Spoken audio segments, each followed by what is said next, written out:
You'll never understand me.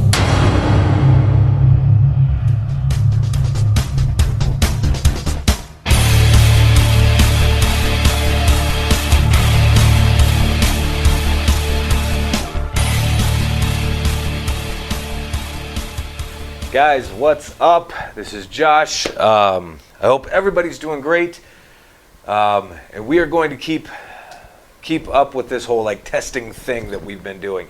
So we obviously got the first video done and all that fun jazz, and so now we are moving on, still in the A category of everything, but here object A2. Now object A2, as you remember, is this little goblet thing. I don't know if it's really a goblet. I just like saying the word goblet. But regardless, it could be considered like a flute, maybe? A flute? We'll go with goblet. But anyway, this right here, if you guys remember, this object was in a museum. It's called the Museum of Haunted Things. And then Hurricane Sandy came through. This has been the better part of a decade ago, honestly. It was 7 years ago. Hurricane Sandy devastated the area of the Jersey Shore, wiped out restaurants, businesses, and then where the museum stood. So this is one of the items that I guess kind of survived, for lack of a better term or whatever, but said to be used in necromancy and things like that. So object A2, again, in the A category, these are things that don't necessarily have any claims of paranormal activity surrounding them. However, they probably should.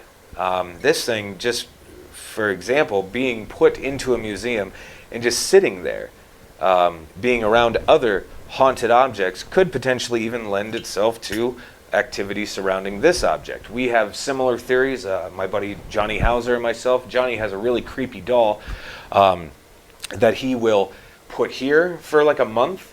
He'll take it to the Sally house, put it there for a month, put it in the Villisca house for a month, and it's just like soaking in all of this energy, or at least that's what we're hoping it's doing. It's soaking in different energy, pieces of energy, what have you. And then potentially then you're creating a haunted object. So we're trying this out. We're seeing what's going to happen. So the same thought process and theory kind of goes in with this goblet. But regardless, we are going to do some testing and all of that fun stuff. Now I'm here in my office there. I wanted to do all the testing out there, because the electromagnetic frequencies in the kitchen area are like flatlined, completely nil and void. Now here, it's a little different. So I've got to kind of work over here on this little area of the desk. And I certainly don't want anything else. Like, I have everything else unplugged just to kind of like,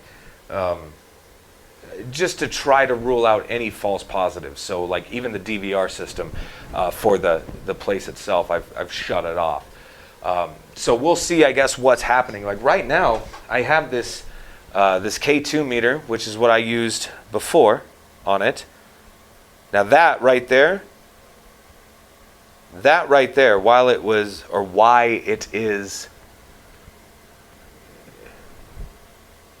well, maybe I'm wrong, but regardless, why it was peaking and going off is I was probably either one, I was jostling it, or two, the monitor that I use for this is usually my phone or my tablet, and those right there would absolutely set this thing off. So let's see what we got here with this guy, okay, real quick. So here's sitting on the desk. Now that right there I don't trust. Again, I'm not trusting it. So we're going to take it, we're going to put it right over here in the corner where there is nothing. Okay, I'm going to put this guy off in the corner and put it down there. All right, you got anything for it? You got to be shitting me. No way. No way. There's no way.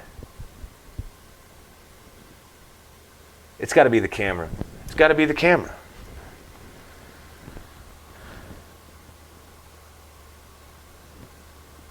I don't see how.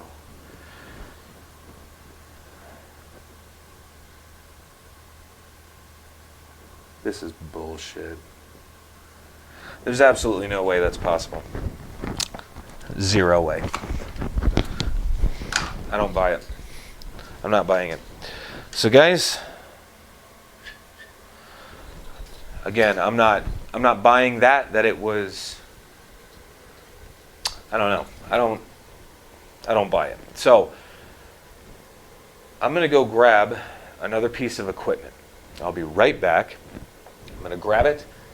And hopefully, potentially then, this would give us a more accurate read on this, other than the K2 meter, which is just going to, it's, I don't know, I think it's too easily manipulated. So I'll be right back. Let me grab this. All right, I'm back. Hi, guys. All right, so this here,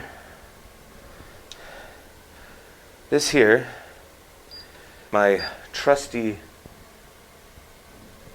little Mel meter. Now the Mel meter itself is going to read out obviously temperature. It's going to read out electromagnetic frequencies as well. Right now it's at 0.0, which you can see all the way up top there. Maybe. There we are. 0.0. This should technically give us a better read or whatever. So with that, I'm going to take this guy. I'm going to put it right here. Okay? All right, so now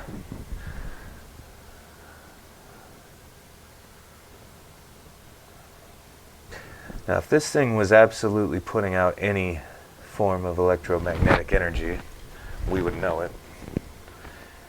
Millimeters are absolutely phenomenal when it comes to this stuff. So we got nothing right now, guys. Nothing. And again, I wasn't really expecting much from the A category. Not at all, really. And so I'm going to grab this just to do it.